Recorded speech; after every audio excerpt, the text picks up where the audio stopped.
ყველა მოქალაქის, ყველა ქართველის ვალია გააკეთოს ის სიკეთე და გადადგას ის ნაბიჯი ქმედითი გვიურობის ტოლფასი, რაც ამ ახალგაზრდა სამხედროებმა გააკეთეს და ალბათ მისაბაძი უნდა იყოს რა და ადამიანი ყოველთვის უნდა მოქმედებდეს და თავის მოქმედებით უნდა ანეიტრალებდეს არა მარტო მსგავს სიტუაციას, ალბათ შეიძლება უარესი სიტუაციაც მოხდეს და ეს რა თქმა უნდა სამოგადმოებითო გვირობის ტოლფასია და მადლობა ჩვენი ქალაქის გმირებს, ესე ვთქვათ, რომელმაც ნამდვილად ღირსეულის აქციები ჩაიყენეს. მეზობლებისგან გამოვიყვანეთ ეს ბავშვები და იქ პირველი ორი ბავშვი იყო, ვინც ჩავიყვანეთ ჩვენ საწყის ეტაპს.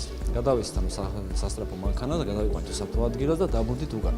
უკან დაბრუნების დროს უკვე შემოხვა პოლიციაც, მომენტა სახანძროს და ერთობლივი ძალებით უკვე სართულებზე იყო დიდი დაკვამლიანება და დაკლიანების ქვეშ გამოყავდა ჩვენ მოსახლეობა გარეთ.